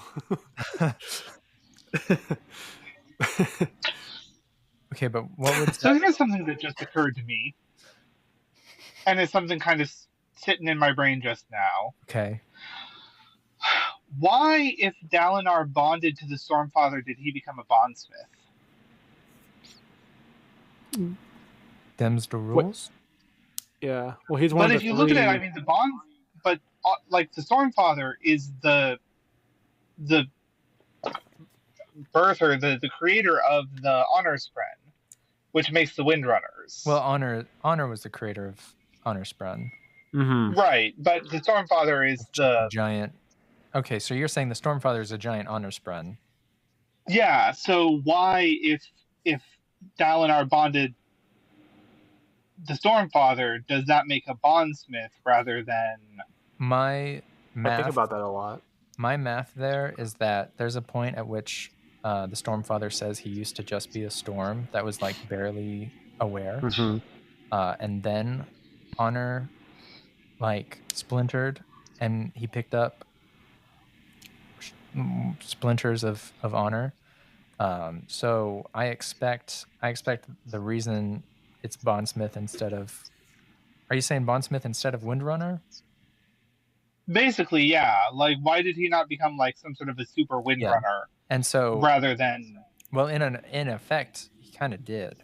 I mean, they share adhesion, but yeah, right, they share adhesion, but he kind of lacks the flight. Which is... Well, all I'm saying is that the flight is kind of indicative of being a Windrunner. It's there in the name. But the Stormfather can just lift him with the wind. But no, I think this is something that we'll get more info in this book, because I think Ashar, there's going to be a lot of lengthy discussion, and we're going to learn a lot of background and lore. But remember, the Night Watcher is also going to bond with the Bondsmith Griff, and that's Cultivation's Spren. So yes, I'm aware. Yeah. So yeah, I think they're so special. And I talk a lot about this in my theory videos. I think cultivation is going to be hugely important. As important as Honor is in the discussion of these first 5, that will be cultivation in the back half, and even more so because she's alive and doing things. You know, she's manipulating. Right. Well, she was obviously Taravangian. The one with. Yeah. The whole thing with Taravangian was her meddling. Right. So it'd be interesting to find out what happens when Lifelight mixes with Voidlight. What? With Voidlight? Voidlight. No, Stormlight makes Towerlight. Stormlight and Lifelight makes Towerlight. Of course it does. What's Void? Odium's light? Voidlight. Yeah, so Voidlight. It'd be interesting because we know that Stormlight and Voidlight makes Warlight. Yeah. Right. But I'd be interested to find out what Lifelight and Voidlight makes, because they didn't do that mixture in Navani's experimentation. No, not yet. Life and Void. And so cultivation and odium. I guess it makes depression light. I don't know. Self-hatred, growth of self-hatred. Kaladin light. Interesting. Loath light. I mean, I know it's not a huge point, but it's still an interesting thing for me because they didn't really touch on it much. Because we know that Towerlight came from the mixture of Stormlight and Lifelight, even though from the sibling, which was a mixture of cultivation and the Stormfather. So cultivation's all about growing to become better. Bureaucracy. And odium is all about No. I'm going to stop you there. Cultivation is about growth. That does not necessarily mean it has to be growth into something better. Semantics. No, I don't think so. I don't think that's actually true. I mean, if she turned out to be a villain, absolutely, I agree with you. But I mean, look at what she turned Taravangian into Odium. Was that a growth for the better? I don't necessarily think it was. Cultivation is neutral, but it was absolutely growth. Yeah, neutral. It is growth. So I am going to stop you there and say no. Cultivation just cares about growth. I don't think she actually cares about it. I think it's growth to better match so that your physical realm body and personality and all that matches with your ideal like soul in the physical realm, because we know that there's like different paths in your life, and she's helping them reach their truest potential. Maybe not their best, but their truest. Like, this is the truest Dalinar, Taravangian, and Lift we're getting. And for some reason, she thinks that those three characters are key to unlocking whatever she wants on Roshar and the Cosmere. I would say yes, although in very much the same way that autonomy is not, in my opinion, what autonomy truly is, even though that's what they call themselves. I would say that them growing into their truest self is absolutely up to Cultivation's own subjective idea of what that is. I don't necessarily think it's any kind of an objective judgment. Evolution light. That's an option. I think bureaucracy. I mean, it would be passion. Well, not passion. It wouldn't even be self-hatred. You're gonna grow, but you're gonna hate it. Odium is self-hatred, but he is trying to rebrand. Yeah. So, what is self-hatred taken to its extreme? Bureaucracy. I'm gonna keep saying it. I don't. Locking it in. It's my final answer. I do not need to phone a friend. I mean, is there... So we sometimes see this in characters where they take self-hatred to an extreme that they make it a point of their personality. And I'm not saying we see this specifically in Stormlight. I'm just saying in real life we see people who are like that. They make self-hatred a core part of their identity, which usually kind of takes therapy to work out of. But like incels. Yeah, actually. Yeah, very much like incels. Or people who blame themselves for something terrible that happened in their life where it wasn't actually them, but they feel they deserve to be punished for some sort of wrongdoing they did or something, and so they push people away and they punish themselves. Survivor's guilt. Something like that, yeah. I don't think we know their role good enough yet for Cultivation and Lifelight, because Stormlight mixed with Voidlight doesn't automatically make me think, oh, Warlight, obviously, because it more has to do with the story of those. Yeah, and the shard intentions more. Yeah. Like honor that's and true. Hate. Okay, war. It's not too far. Actually, that's an interesting point. So Odium is self-hatred, but I don't actually see... I'm not saying we don't see it at all, but we don't see that, I think, as much with Taravangian as we did with who was Odium's original host? Raze. So I wonder if that was one of the reasons that Cultivation moved Taravangian into Odium's place rather than Raze. Which is also such a cool name, Raze. Yeah. Doesn't that really mean like desolating? Like, I don't know. It's in line with desolations and stuff. Yeah, but also like you can raise the roof. You need to stop, Alex. There's no stopping. There's only cultivation.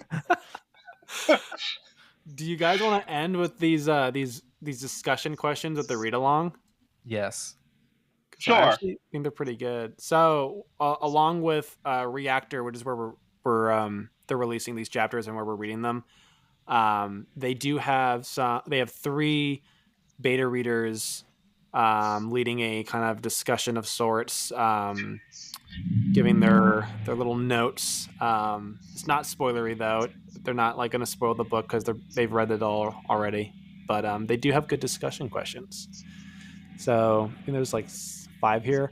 The first one: what other lies might the Stormfather have told Gavilar, and has he also lied to Dalinar? What do you think he might have lied to Dalinar about Sander fans? He most certainly told delicious lies.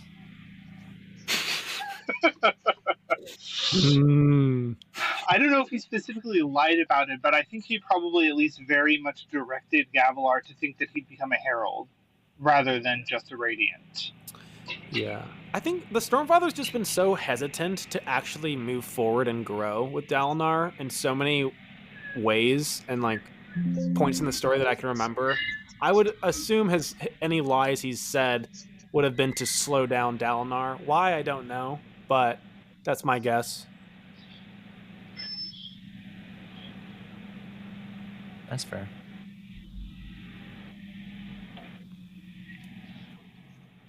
We lost Griff. Oh no. And we got him back. Maybe. There Do you guys have any other thoughts on that? Any theories?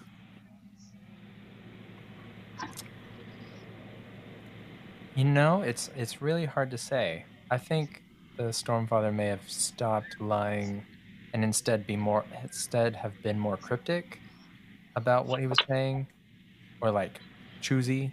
So like he'd just disappear when Dalinar would ask him stuff. Yeah. Yeah. I mean, this is if this even is the real Stormfather, not someone like Ishar. Obviously. Right. Yeah. That'd be crazy. Yeah. All right. Question number 2. What does Kelsier want with Mishram? That being Bauda Mishram, the Unmade. Maybe he thinks he can bestow power on him. That would be interesting. The Ghostbloods are a far-reaching society with their fingers in a lot of pies, so there could be any number of reasons why Kelsier wants Mishram, I suppose. That's the full note there. Which one is Mishram? Remind me. The one that can grant bodies to... Yeah. So they trapped it in a gemstone because they were starting to kind of rebel against Odium and possibly replace. And then when they trapped her, they locked all of the singers into or the Parshendi into Parshmen forms, which is like slave forms, right? Something like that. Yeah. And then that also led to the event of the Recreants, which was them kind of laying down their spren, the Knights Radiant, and then creating Dead Eyes, which we have a word of Brandon that would not have happened without locking Mishram first. Kind of like the Elantra stuff where that chasm thing happened and then the magic stopped working. That's kind of the precedent I see set for this scenario. So step 1, find Bauda Mishram. Step 2, free her. I'm curious if he wants her to create bodies in some way, because he's currently a spirit. Right. I think that's a simple, elegant reason. I don't think it has... Right. He wants a physical body back. Like, I think that's probably just the long and short of it. Well, what can Mishram do with spren or cognitive realm bodies? I don't know of anything. I mean, I can look it up. She provided the forms of power for the Parshendi. Yeah, what does she actually do though? I don't think we know for sure. That's what I was kind of asking, because he's been obtuse about it.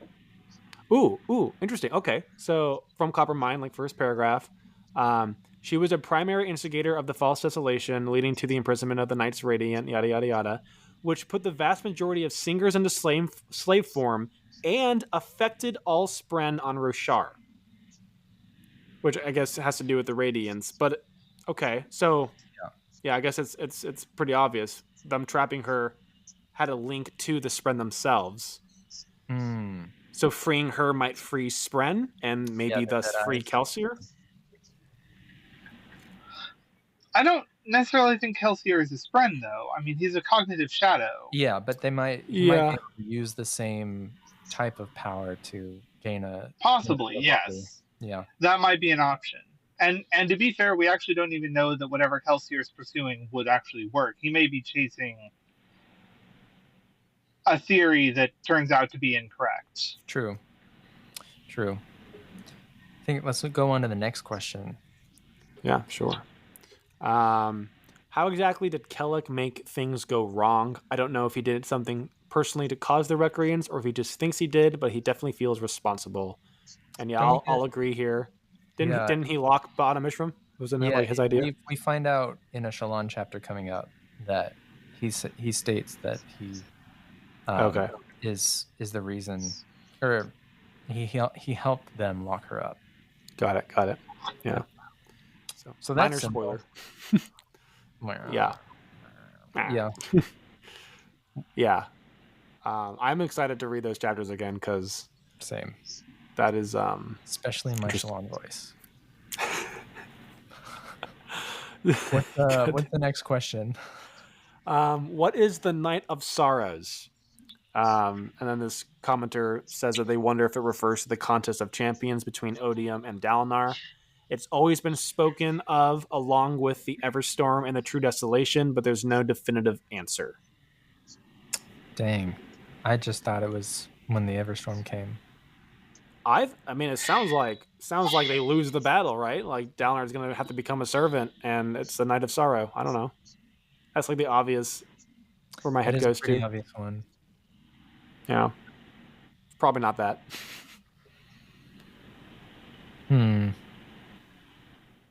It could be the night of the contest because.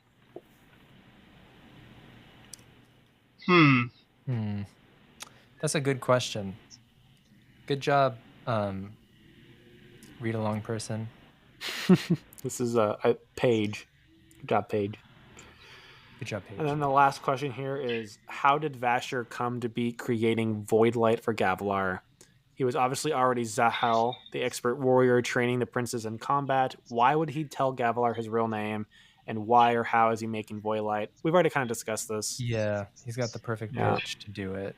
He knows about intent. Yeah. Right. He knows a lot about investiture. And not only investiture, intent, all of that. Like he's very. I mean, considering that he was part of the team that made Nightblood. Like even before he became a cognitive shadow, he had a lot of knowledge about this stuff.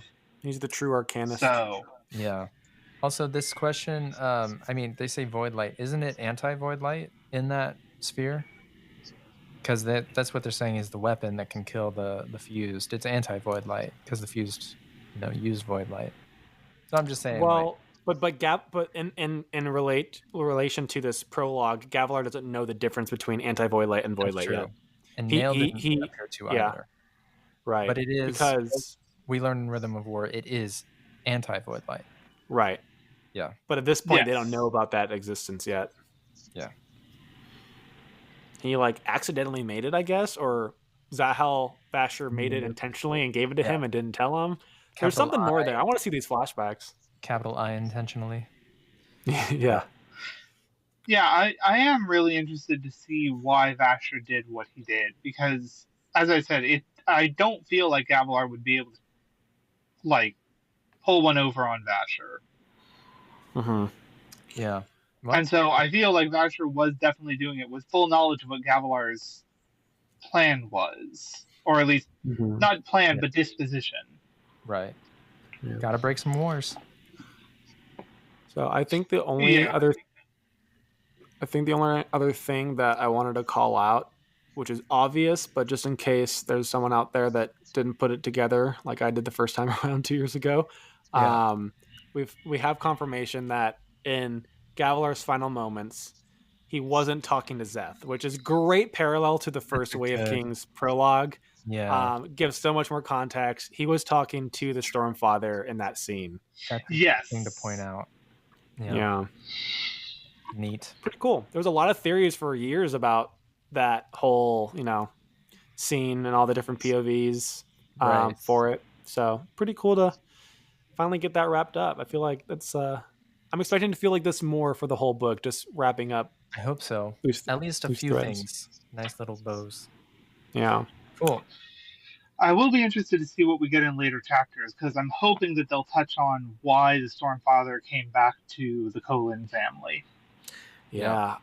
I feel like that's a late reveal, personally, but... It might be, yeah. It may be something we don't get until way later in the book, but to your point, I am hoping that this book is more of a Rhythm of War and less of an Oathbringer, and that I want that tone, that intensity to start up here, and I don't want it to plummet all the way down. I want it to kind of remain on average up there. Sure, I want ebbs and flows. I don't want the Sunlit Man for 500,000 words. That's just too much.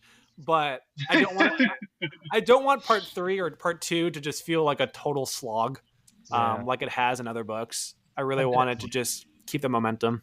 I bet there's just... I think he probably will. Yeah. I think that with this being the finale of the Stormlight Archives, I think he's going to keep energy high. Yeah. Yeah, I would hope so. It's a hard thing to do for 500,000 words, but he can do it. Yeah, I mean, Yeah. don't get me wrong. I think there's going to probably be some downbeats, but Yeah, there I should think be. for the most part, yeah, there should be, of course. But Yeah. I think for the most part, energy is going to be high. I also think that we're going to see Lift come into more of who she is, especially because she's going to be At such a large player in era 2 of Stormlight. At least I a think- bit. She's still pretty yeah. young, and it's only 10 I- days. I think it'll be like the last 2 books where she's like doing things, but it's not a huge progression because he is going to save that for book 6. I am excited for Sigzil to kill Risen and get the Dawn Shard. It's going to be a Wait. great moment. What? Is that the same Dawn Shard? No. They don't. He doesn't say what Dawn Shard he held Well, in Sunlit Man. no, because didn't he get it from Hoyd? No. We just know it's the same one that Hoyd had. So if Is that it? theory's true, Hoyd came to Roshar, put it in a wall, and then left it. Is it? Risen the found same it. one? Is it the same one that Hoyt had? It's the same one. You sure? I'm How like sure are you? 90% sure. Okay, 90%. I'm looking it up. Okay. Well, we know that. Hold on. Do we know because which? they're Dawn- hunting Hoyd, and so they're hunting. They have to get through Nomad first. He was given a Dawn Shard by Hoyd. Yeah. Yeah. I'm pretty sure it's the same one. Where he did held. Hoyd get the Dawn Shard? That's a great question. I think he had it before all this nonsense. Unless Hoyd took it from Risen and then gave it to. Well, wait. Doesn't Risen have the Dawn Shard of Change though? She has Yeah. changed, yeah. Yeah. I think And their I'm one. pretty sure that we are okay. I'm not absolutely sure, but based on what happens during Sunlit Man, I feel like the Dawn Shard of Change is not the one that he held. No, well, I think it has to do with Hoyd not being able to hurt people. So I could see it being something like yeah, peace peace or Yeah. light or life or something where it doesn't Yeah. want him to kill or harm because that's kind of the antithesis of life. So I Kinda don't like life. think Yeah. that. Good one. Yeah, I don't think that has anything to do with Okay, I take it back. with Risen's Dawn Shard. You've proven me wrong. I take it back. I apologize Yes. for all the Sigzil Risen shippers. I am really excited though to see more of that of his story in this book. Just seeing like what made him turn from Windrunner to Skybreaker. Yeah, and then Or Cloud Two. Healer. Yeah. For Again, I think there is that schism coming, and I think Yeah. did Zeth you will say lead Cloud Healer? it. He did. Yes. Cloud Zeth. Smoker? What? What's a cl- It's Zeth's schism group. Yeah. I But, see. but I think Sigzil will join his side of it. Yeah. It'll be For what reasons? Yeah, I don't know. agree with that. Okay. Sorry, I'm having too much fun. Okay, with that, I think that brings us to the end of this discussion. Good job, y'all. We Nice. did it. Indeed. Same bat time, same bat channel next time. I will see you next Yep. week. All right. See you guys next week. Bridge 4. Okay. It's I don't know how we should. Oh wait, don't we have a thing we say? Wait, are we? Yeah. Until next time, don't panic, world hoppers. Life before death, strength before weakness. I need a pee. What? Same? Before destination. Yeah, opening the toilet before peeing. Before destination? Great. That is cool. Okay, bye. Nice. I'm going to stop the recording now. Bye. Cool. Well, I guess.